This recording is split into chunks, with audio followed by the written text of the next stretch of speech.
beloved ace. He is gone to Houston. So, just let me pull my notes up here real quick. I have to say, first of all, I actually am a Cubs fan by default. My mom is from Illinois originally. She grew up in a very small Dutch town. So I grew up going to visit my grandparents, and my grandpa would always point to me and he'd say, those Cubs are going to get a World Series, just you wait and see. And my siblings and I would go, right, Grandpa, sure. And he would always tell me, unfortunately, he did not make it long enough to see them actually get the title. So it's a little unfortunate, but it made it that much more special for me. So grew up in West Michigan, born and raised to two out-of-state transplants, and grew up around baseball. It was something that was always a part of my life. I have 4 brothers who played all the way through. I was a little bit shy, you could say. I've always had sports come easy to me, but it was never something that I really wanted to push to pursue for myself personally. But I was always really, really interested in, the way that everything worked behind the scenes. I was that person that would stand behind the plate and I would watch how pitches broke. I would watch how guys' swings would work out and stuff too. So it was something that always was really just a part of me growing up. Got to go to my first baseball game in 1994 when the Whitecaps came to town. They were an affiliate of the Oakland Athletics at that time, and they were there for, I want to say about 3 years. They were with Oakland, and then switched over to becoming a Tigers affiliate in 1997. So I really got my first taste of what the Midwest League was really about. So that was a cool opportunity. Got to see some of the transition with affiliates over the years. Got to see that from a different side, and it was something that minor league baseball was never really a part of what I was passionate about. I loved baseball in general, but it was something about the fact that very few people were paying attention to it that really sort of inspired me. I'm sure you guys would know, and feel free to give me your feedback on this. When the major league team is doing well, how many people are actually wanting to know who's at the minor league level? A lot of people don't care. They're looking at the major league level and saying, oh, we've got this guy, we've got that guy, we're on our way to a World Series title. Who do we have in AA? It's not something that really grabs people's attention until your major league team is kind of in the dumpster, which in Detroit's case has kind of been the way that it's gone this year. So, well, about 3 years ago, we were just watching the Cubs farm system because the main block club wasn't doing so good. We were in New York when Chris Bryant stubbed his toe or something and got pulled out of it. Like literally, something happened with his big toe and they pulled him out of a game, and it was all the buzz all over Twitter. We're in New York covering the Cubs, and that was a headline for us. That he came out of a game in Iowa, or I don't even know if he was in Iowa yet. Yeah. Right, and it's something too where all of a sudden your big name guys like the Chris Bryants or the other people, suddenly they get hurt, and it leaves you to ask the question, wait a second, who do we have to take his place? Who else are we going to go? And then all of a sudden your focus shifts down to who's in AAA, who's in AA. Do we have any super kids that are coming up, in the high A level? So for the Tigers, I really didn't plan to come on board to start covering minor league ball. I was recruited by the Bless You Boys blog through SB Nation. Are you guys all familiar with that one? I know you're not Tigers enthusiasts as much, but started getting into that, and the editor at the time, he said, how would you feel about covering the Whitecaps? Because I live probably 10 minutes from that park, so I'm at the park all the time anyway. And they said, how would you feel about that? And I said, well, there's 50,000 people covering Major League Baseball, so of course, nobody's really caring about the minor league level. And so I started going to a few games, just started kind of familiarizing myself with, how does the process work, and it completely opened my eyes to that entire thing, just because you see the grind. You guys hear the term, it's a grind. You have bad food, you have long bus trips, you have guys that are barely making minimum wage, and all at the same time they have to stay in a good place mentally to be able to move to the major league level. And we all know the percentage of how many people actually make it, slim to none. I mean, you really have to set yourself apart as someone who understands how to succeed, how to find that flow and make yourself unique enough to be considered to be promoted. So it was really just kind of the drive for me to want to shed more light on these guys. I was getting to know them on a personal level, getting to know their families. I was getting messages daily from parents saying, thank you for showing what my son is doing. Thank you for showing the work that he's doing. That spread out to international families contacting me and saying, thank you for posting pictures of what my son did.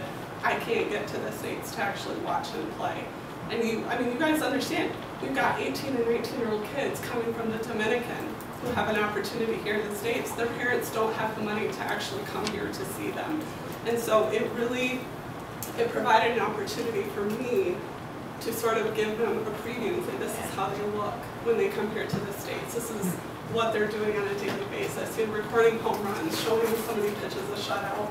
It means the world to them from that side of things. So I just really sort of worked to kind of develop it into my own thing, and I think probably one of the biggest surprises was really the fact that so few people actually cared about that side of it. And so it sort of exploded, and everyone said, well, you know, did it just push me to want to draw more awareness to it, get to know the stories of these players on a deeper level, and it really kind of helped push me forward to becoming more passionate about it. So as he mentioned too, I write for The Athletic. I also write for a group called 2080 Baseball, which has been around I was founded in 2015, so a couple years, and it's strictly player evaluation. So we have player reports, we have player video content, and it's really about displaying prospects. This isn't major league material, this is all minor league material. And it's about presenting prospects in a way that shows people what are they projected to become. So you have the Chris Bryant who gets injured. Who do we have that can actually fill those needs based on their skill set? You know, can they hit for power? How are their defensive skills? What are their pitching abilities? Can they come into a high pressure situation and actually, you know, hold the lead for their team? So it's really kind of our responsibility to not only describe what they're good at, but also to say, you know what, this is what he can do here at the AA level. This is how that could project at the major league level. Are we right all the time? No. You know, a lot of it is kind of a crapshoot because you never know, is injury going to play into it? You know, is it something that all of a sudden whatever skill that they had, it just sort of flamed out? You don't know. That's one of the beauties of baseball and sports in general. It's very unpredictable. And so everybody can kind of start to develop their own set of opinions and say, this is what I see. This is how I project it to play out into the future. So you're trying to play a scout in essence on this 2080 website? And I wouldn't even say scout. I call myself an evaluator. Everybody on our group does. We do have a few former scouts that are with the staff there. One of my editors, he actually worked for the Yankees and for the Indians as a full-time scout earlier on in his career. So I would say our goal is really just to kind of present it in more of a fan-friendly way. To explain kind of what this player is, what makes him special. If he's struggling, why is he struggling? Kind of presenting that aspect of it to them. So do you classify organizational players and potential major leaguers through that, or? It's really across the board. We do a set of reports that we call our org reviews at the start of every year, and it literally covers the organization from top to bottom. So it talks about who are the standouts, like using the Tigers, for example. Matt Manning has been one of the top prospects for the system since he was drafted in 2016. So obviously he's going to be at the top of the ladder until recently, or thankfully, we've got a few more guys that have been brought in with the recent trades. So that gives the organization a lot more to be excited about because, to be completely honest, Detroit has not done a good job with their player development. They really haven't. There's no way to sugarcoat it. They know that, and it's something that they are really working to make better as they move forward. And so the fact that there's been some really solid options that have come in through the recent trades is giving a lot more to be excited about, for sure.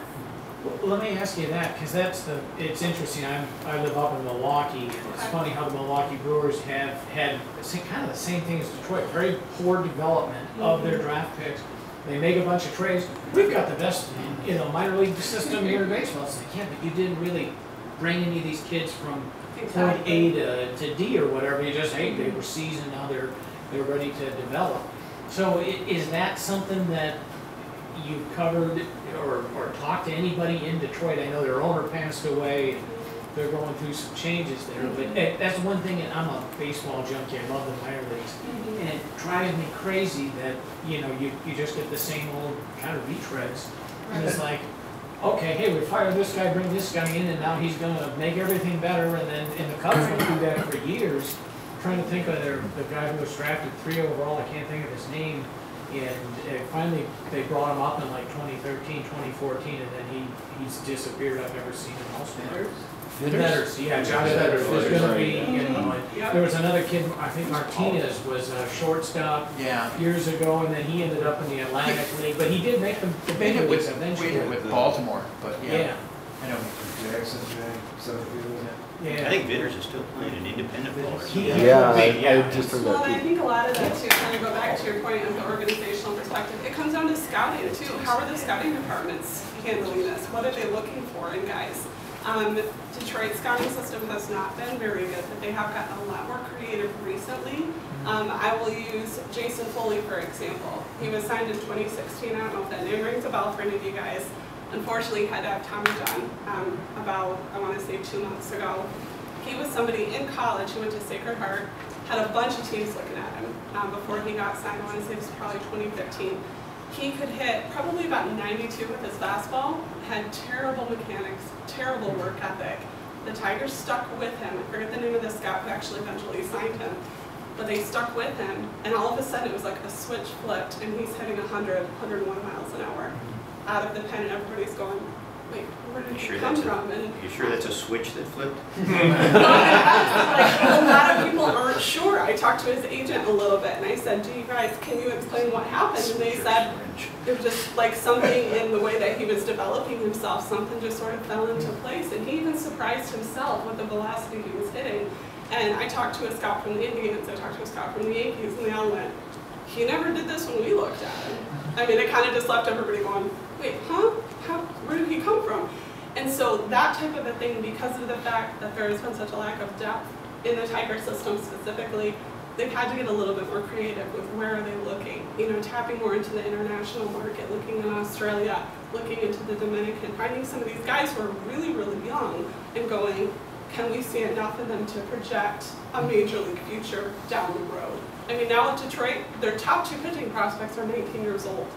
So that goes to show you that they're shifting to more of, I would say, like a youth-oriented perspective for the organization. They want to develop stuff in-house. Lisle told everybody, he said we want to develop guys in-house. We don't want to have to trade people out. We want to cultivate more of that youth because, as we all know, the Miguel Cabrera's, the Victor Martinez, they're not getting any younger. You know, a lot of these guys are getting a lot older. They're very effective still. They're doing stuff, but they're just not, they're not going to be around for much longer. So it was something that needed to be done, and ultimately it was. Do you think that this change in philosophy is because of Lisle died? Because they're not chasing that World Series for him now? I would say that it started before he passed away. I think it was more from the Dombrowski to Avila transition. Dombrowski had a bit of a blueprint of a type of prospect he would look for, and since Avila's come in, he shifted that perspective just a little bit. He's not going for the big, 6'4", 98-mile-an-hour fastball guys. That was, they were known for that because the Tigers would always be drafting like around 20 or something because they were good enough not to be drafting high. And you'd always find them every year. They'd be drafting somebody exactly like that, college player, 95 to 100. Yeah, that was really what they went for a very long time. Worked out sometime. And with Avila, it was something where he told everybody, he said, I'm making it my mission to develop younger guys because they have a reputation for trading everybody away. It's like, oh, we've got so-and-so up to this point, great, send him there so we can get in a guy who's got, 5 years of major league experience, try and help a major league club that's barely keeping its head above water. And so that was really something that they're working to kind of perfect, not rush guys through the system to that degree and just kind of see what they can make as far as progress from there. If you guys have more questions, please fire away. So will you be so you do the Whitecaps, will you be seeing any of the guys that they got for Verlander, or what level, because I know Daz Cameron and that, are they going to? Yep, Daz has been assigned to West Michigan, so I'm actually going to probably catch the last half of that game tonight. They have a game at home tonight, so I'll see him for the first time. Jake Rogers, the catcher who was included in the Astros deal, he is in the Florida State League. Perez is in the Eastern League, he'll be with Erie. So those guys have all found their assignments, and Perez is somebody who, he's exceptional. He's somebody that the Tigers didn't know if they could get him, but the fact that he's 19, he's hitting high 90s on his fastball. ball, At double A. locates every one of his pitches with accuracy. And he's just so developed beyond what a lot of guys are at his age. So something definitely to be excited about. So now that Verlander has moved on, if it's Verlander versus Scherzer in the World Series, your Tiger fans going to cheer for? That's a really good question, because I will say a lot of the Tigers fans now, they're always pro Scherzer. Nobody wanted Scherzer to go. Yeah. I think they got a little bit saucy when he made that shift. It was like, okay, do we get mad at him? Do we not get mad Weren't at they him? mad Love at him for Max. turning down the $140 million? Exactly. So it was something where I think when you leave a team under extremely negative circumstances, you're obviously going to get booed if you ever come back. You know, fans are not going to shy away from their opinion. That is going to be a good question. I would say probably more Verlander. I think he was around to the degree that he really became a household name. And a lot of people were like, that's our guy right there. Fans understood the state of the organization, and so I wouldn't say there was as much rage, if you will, in comparison. The JD Martinez trade did not go over well. That was not accepted by the fans. I heard all about it because they all said, who did we get in return for him? I went through, rattled off, you know, a little bit of their history, and they went, are you kidding me? I went, I didn't make the deal, man. I'm just the messenger.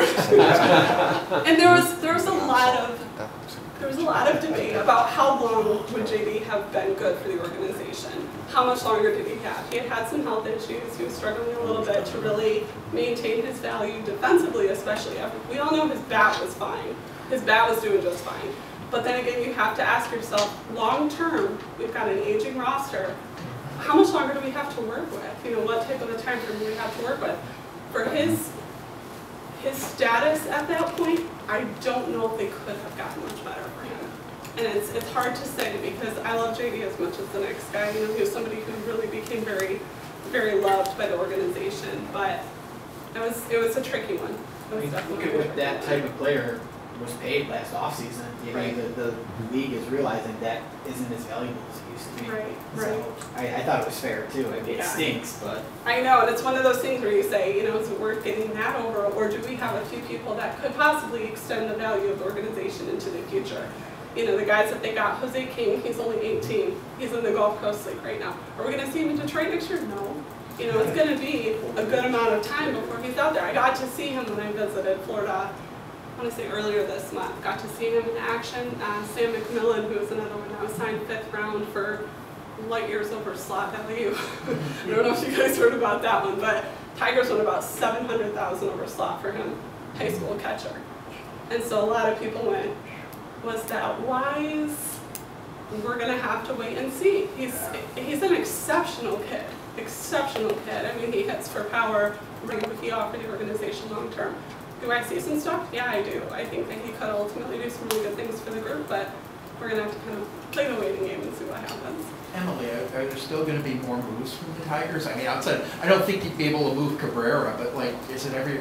I'm a White Sox fan, so a White Sox fan knows that basically Rick Hahn traded just about everybody but Southpaw, and so you know, like, we're just wondering, are you guys trying to chase us for the #1 draft choice? We won't let you have it. Tigers fans want the #1 draft choice. That's something I continue to hear. How much closer are we to the #1 draft choice? I want to say Cabrera is signed through, I want to say 2023 is what his contract goes through. His back is killing him right now. He has gone on and off the DL for so long, dealing with back pain, struggling with that type of stuff. Victor Martinez is on the way out. He'll probably transition to being a coach of some kind, or he's actually a cattle farmer. I don't know if you guys knew that, but fun fact, he owns a cattle farm, and he eventually wants to go Where at? Is that it somewhere in route. Michigan or? Florida. Oh. I want to say down southern Florida, I believe. So that's kind of his long-term goal. So when he retires, he wants to move, you know, into the cattle farming industry, which more power to you. It's creative, that's for sure. So as far as more moves, What do they do with Kinsler? True. Kinsler is still kind of a question mark to a certain degree. I haven't He got a year or two on the contract. Yes, I want to say that is about right. There have been some talks. There's still a couple of teams that are kind of fishing around a little bit. You know, I think it's kind of a Cubs situation with Verlander where they're pushing the issue, but it's like, will they push it enough to actually present a legitimate offer for him? He's somebody too that's still producing. He's doing a really good job for Detroit. But long term, it's an old roster. And so that's really forced the Tigers front office to say, who can we pull in who we may not see him for a couple of years, and trying to tell a frustrated fan base, yeah, we got these guys, you won't see them in Detroit for about 4 or 5 years. They're like, what? Why? Like, we want a World Series now. We've been waiting for, all this time. So it's very tricky. The fan base, as Cubs fans know, gets very opinionated because they said, we waited for this long, we don't want to have to wait any longer, let's get some people in here now. So really it puts the pressure on the development team. Dave Littlefield, David Chad, they've done a very, very good job with voicing their understanding of the situation. And I've actually spoken with David Chad recently, and he said, we know what we did with Buck Farmer. If you guys remember the Buck Farmer shoot from Class A straight to the top in 2014, the Tigers aren't proud of that. It's something that kind of shot them in the foot. I know Buck very, very well. And the way that they fast-tracked him to Detroit really shot him in the foot too, because now he's kind of flip-flopping between, am I a starter? Am I a reliever? I don't know. And what a lot of people don't remember is that it's a very big mental shift to have to go from the bullpen to a starting position. In Toledo, he's been a starter. In Detroit, he's coming out of the pen. And so what the Tigers are trying to do is really hone in on an actual job description for these guys. What does their future hold? Where are they going to eventually be able to be of the most value to us? And so Buck is the type of thing that they said, you know what, there's still hope for him, but we don't want to do that with the next guys coming up. So they're kind of trying to slow the pace a little bit and see where it goes from there. With the old man passing away, I heard his son I know is taking over. They're like, is he really going to keep him? Because I loved the old man Illich because I just read about everything he did for that city, and it's like, I wish the White Sox, and I think kind of do, like Jerry Reinsdorf is loyal to a fault and wants that World Series too, but they say when he dies, he's like, the kids are going to keep the Bulls, but they're going to sell the White Sox. And do you see them selling? I don't see them selling personally. I think based on the interviews I've heard, I haven't actually spoken with the Illich family personally, but the interviews I've heard, I feel that they do share the same passion for the city as their dad did. As you guys have probably heard, the parents did such an exceptional job of really kind of breathing life back into Detroit, and as you guys know, Detroit needed it desperately. Downtown in the monorail loop. Yes, they have just done so much. I was downtown a couple of weeks ago. I'm going back in another week or so, and it's a city that has so much pride, much like Chicago, so much pride, but they understand they've got a long ways to go to really get back to, the glory days where everybody was finding, a good flow and that there was success, within the downtown area. I don't see them selling. I think the fact that there's such an upswing in how the organization is working, the fact that they're making strides to really improve, I would say they would hold on to it at least for the time being, just to try and really work to bring some of those options back to the city and see what happens. So do you get to see more minor league games or major league games? I live at the minor league park. And I'm curious, do you enjoy that more than the major leagues? As of right now, I would say yeah, just because I haven't had the opportunity to get as in-depth at the major league level as I have at the minor league level. The biggest thing that I would say I enjoy the most about the minor leagues is getting to know the international players. I've gotten to really kind of hear about where they come from. One of the biggest pieces recently has been, obviously the unrest in Venezuela, which we all hear about on the news.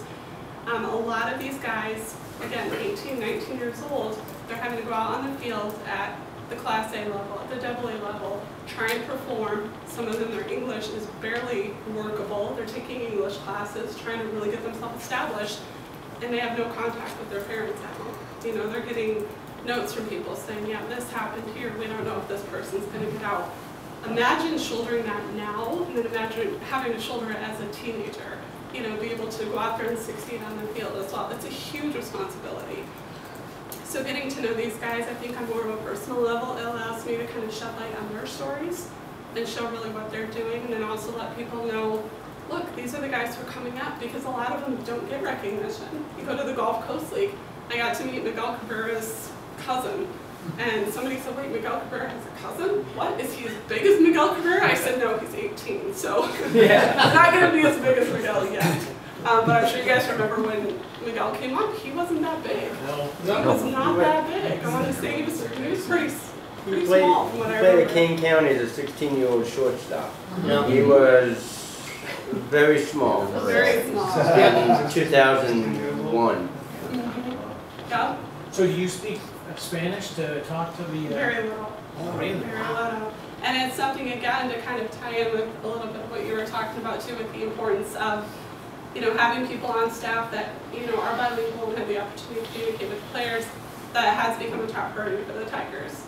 They are working to get all of their primary roving instructors at least conversational. You know, they may not be fluent, but it's like, I can get my points across to you where, don't do that, run a little faster, you know, turn this way. It's like phrases that you can still get the point across, where you and the player can really discuss and sort of figure out what would be best. So it's something that the Tigers are really wanting to do, and are working very hard to make it a priority, and I've gotten to see that firsthand, which has been a really cool experience. So trying to get better with my Spanish, but not quite there yet. So what's your long-term goal for your profession? Just continuing to do what I'm doing from the journalistic side of things. Really, I would say focusing on the minor league level, unless that changes into the future. It is something I'm extremely passionate about. I've had the opportunity to work with some of the Blue Jays affiliates as well. I've done some work for them, done some stuff with the Cubs too. I don't know if you guys have seen that, a little bit here and there. It's about me wanting to really shed light on what's going on at that level, because I think, as we all know, everybody focuses on the major league level. You're not seeing that same type of attention on the minor league level. And I regularly get thank you notes from the players specifically saying, thank you for helping me, you know, get my name out there this year. Thank you for writing that piece that you wrote, or posting that video, or doing something like that. So it's kind of a twofold thing. It's helping me get my foot in the door and pursue, you know, this is only my third season, so I'm extremely new still. But it's something I want to continue to do moving forward. I love being around the game and, you know, just getting to know them on a better level too. So with the Cubs and the Tigers making a trade, the what was it, the shortstop or third baseman, the 18, 19-year-old kid that went from, I thought so. Paredes? Yeah, what do you see on him? Oh, he's fantastic. He's fantastic. And I had seen him a little bit in the Midwest League when they had come to West Michigan. So when I heard his name come up in the trade, I was like, yes, take him. I like him. He's good. Who has the best minor league ballpark? Oh, wow. What's your favorite, I guess? Of the ones that I have been to, it's probably going to sound a little bit biased, but the work, the renovations that the Tigers have done in Florida, top notch. I mean, it was voted best ballpark in the Florida State League, just with the money that they put into it, the different ways that they built it up and stuff. I got to go to South Bend for the first time this season. It was literally like Cubs Christmas. Like, you walk in and it was like just looping reels of David Ross crying and fans crying, and I'm like, I don't know what to do right now. It's like really happy, but everybody's crying. But it's like you kind of got the feel of, you know, the excitement at the major league level. It trickled down because everybody was so starved for a title that they all just celebrated it. So I think it depends what type of ballpark. I like more of the old school. I'm kind of a vintage person. I don't like when ballparks are too modern, because I feel like it kind of takes away from, like Julie was saying, the romantic side of baseball. So I would say, as far as ballpark overall, I think the Tigers and the Florida State League is really good, but I really did like South Bend a lot too. So I would say those are probably two of my favorites. If you want a good old-time ballpark, it's Clinton. Yeah. I've been by there. I have not been able to catch a game though. I'll have to ask. Clinton, or if you like the scenery, go to Davenport. And I was going to say, Right there's outside. a college team that uses that field as well too, correct? They have the name of their college as their That's a ballpark. naming rights. Does the college actually still play there? Because I thought somebody had said that they played there at one point, or? I think they used to, Oh, okay. but I'm not sure. I don't think they still do. I think it's just Lumber Kings that do. Oh, okay. But no, I And didn't high really school sometimes. David knows all about this stuff. tap into the history back there. But yeah, those are definitely ones I enjoy. I really liked Lansing a lot too, the Lugnets. They've done a very, very good job. They actually built out, I don't know if you've seen pictures, but they built a series of apartments out in the outfield. And it's got special glass that actually darkens during night games. So if you're in the apartment, it'll darken to where you can still, they're soundproof, obviously shatterproof, for when you get the guy that, you know, gets an exit velocity off the charts and, you know, would take out a window. I've actually seen guys before they finish the apartments. I saw a couple players, I want to say 2-in-1 game, I forget what organization it was with, but they had this skeleton. It would definitely shatter. But they've done a really, really good job with that. What levels are you covering the most, would you say? As far as on location, because I actually cover the entire Tigers system. Okay. So all the way from Gulf Coast League up to AAA. Okay. Yep. Okay. And are you focused only on Tigers? Because I know you said you do that like 2080. I would figure that would need to be more. 2080 is across the board, and I think that's really what kind of opened my opportunity with some of the Cubs stuff. Looked a little bit into the White Sox. Quite a bit with the Blue Jays, I think, because Lansing is so close in proximity to where I live. So it's easy to just jump in the car. It's like a 50-minute drive, so really not that bad at all. So you've seen Vlad Guerrero Jr.? And Bo Bichette.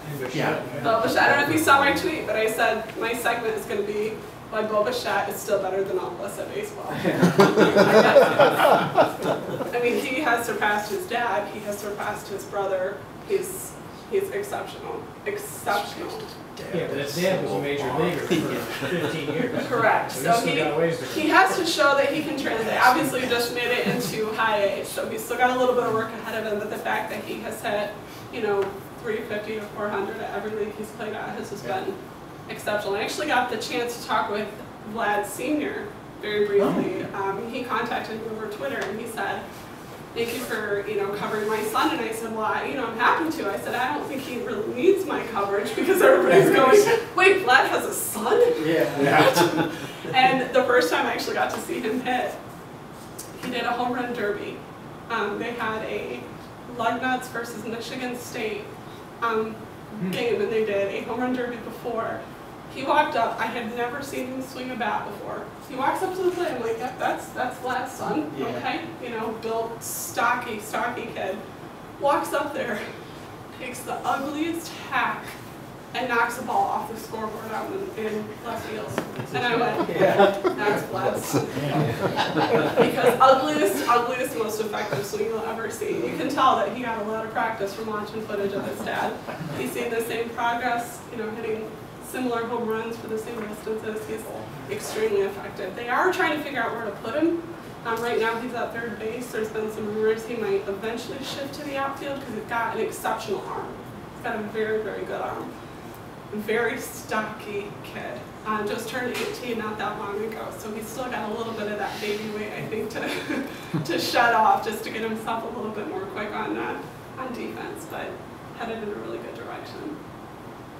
His dad was quite the player. Yes, he was. Very much. Anybody else? Yeah, real quick one. Do you see like teams that are nearby to major league stadiums? Like, I just moved from Dallas. Their AA team is essentially like what would be like Lisle. It's super close. In fact, a lot of times when guys rehab for the Rangers, they say we don't want to go to AAA, we'll go to AA because they actually live up in Frisco. So there was one night the Frisco Rough Riders had more people than the Rangers because Josh Hamilton and whoever they were there. Fleets, they were both rehabbing there. I live down the block from there. We go to games all the time. In Dallas, they had a thing. They showed more Rangers fans live in these northern suburbs because they see the guys at Frisco.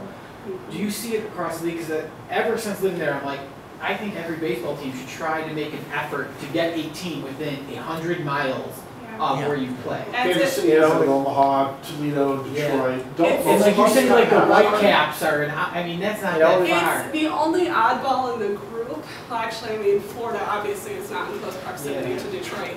Erie, AA in the Eastern League has been, that one's been a little bit of a head scratcher. And I know there's always kind of that conversation going on behind the scenes.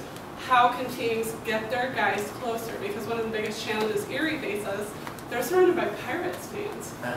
You know, a lot of those guys are going, I don't want to see a Tigers affiliate. Why would I care about a Tigers affiliate?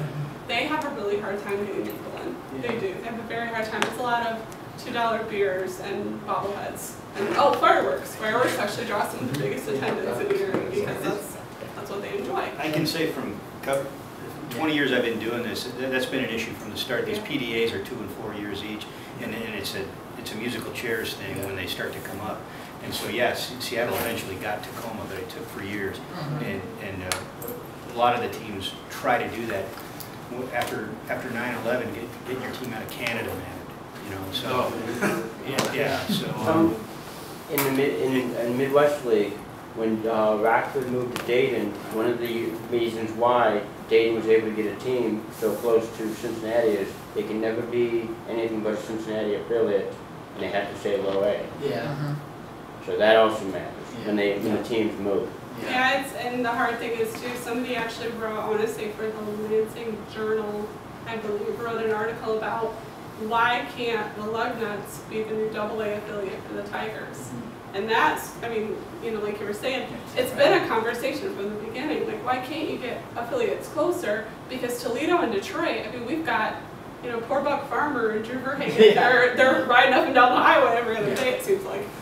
So that part of it makes a lot of sense, but somebody brought up a really good point with that article. Shifting the AA affiliate means pulling out of the Eastern League, having the inter, you know, how do you fit them in? Because there's already a Tigers affiliate in the Midwest League. How do you shift that around? How do you shift, you know, all the deals? A lot of the Tigers affiliates just up their contracts too. So that's going to kind of push it out a couple more years as well. So it really just comes down to having it extremely creative. I think the Tigers are fortunate to have the Grand Rapids affiliate. They joined on, I want to say 1987 was when they started, and they've been with the Tigers ever since. Having Oakland there, I never really understood that at one point. Because when they moved from Madison. Because they came from Wausau. Oh, that's right, yep. I know the Mets had a big issue. No, they didn't. They came from Madison. No, the Madison, okay, yeah. They were the Muskies. And that was an A's affiliate. Yeah. So they naturally went up there. The Mets had a problem. Warsaw, Their AAA King is Las County. Vegas. And so it's like, I think a couple years ago, like a couple guys got hurt. They had to pull a guy up from AAA. Didn't make it to the park in time because he couldn't get on his flight in Las Vegas. That's exactly what happened. Fly 5 hours to New York. One city gets left, and when AAA city's left, and you're the last person, you have to take it. That's a city where they've rotated a bunch of times. The Cubs always go there in spring training, and I think since I've been covering the Cubs 10 or 11 years, they've had 3 different major league teams. And I think one of the other factors now is because minor league cities are offering more, you know, so now they're wooing major league teams too, so they're offering new stadiums, better facilities. That's like Charlotte, Las Vegas. I mean, you got to think in the next round of expansion or teams moving, those are going to be 2 names on the list at least. So it's like I would feel like those minor league teams. And the Braves, I mean, the Braves made a few changes in some of their affiliates last year as well, shifted some things around. So I think that's probably a constant conversation that goes on in the front office. What is this city doing for our organization? Are we drawing the revenue? Because, I mean, we don't want to admit it, but baseball is revenue driven. They want to know how much money are we pulling in for having our team here. Of all of the affiliates, I know Erie has been the biggest. Do we keep going? Do we continue with them? Because not only is it a Pirates fan central, it's not the most thriving metropolis. Don't they have an old stadium? Yes. Which That's actually, double A in the Eastern League. Don't which they actually change that benefits the big stadium? league team in some ways. I mean, you'd rather have your guys there than in Las Vegas. Right, yeah, that's very true. So in proximity, the Tigers are fairly fortunate. I think the Cubs have done a decent job as well. I want to say Myrtle Beach is probably the furthest of the bunch, if I remember correctly. And they were in Daytona before that, so they're, Yeah. and they got a massive upgrade. Correct, Myrtle Beach. yeah. And I try and keep track of every team's affiliate. I'm not that awesome. I do try and do my best, Well, but this is the month to change because all the Right, contracts exactly. are starting Yeah. September 1st. exactly. So I think that's an ongoing conversation in the front office. Like, is this working well for us as an entire franchise? Do we need to make some changes and just kind of play it as the opportunity arises? Well, the crazy thing with that was a couple of years ago, Nashville was getting a new ballpark in downtown, and the Brewers had been affiliated in the old with the big guitar stadium, which was just a dump for AAA, and they were so sharp in their minor league level. Nobody from Nashville came to talk to them about a contract, and then out of the blue, the A's came in and swooped in and took the new facility, even though Oakland and National obviously are a long way apart, and Milwaukee got stuck in Colorado Springs. And that's probably the worst of the AAA. Yeah. But yeah, it'll be curious to see what happens this month with the dance. And I would say Toledo-wise, as far as overall value, they've done a very good job. Their ballpark is exceptional. They do a really, really great job keeping it very clean.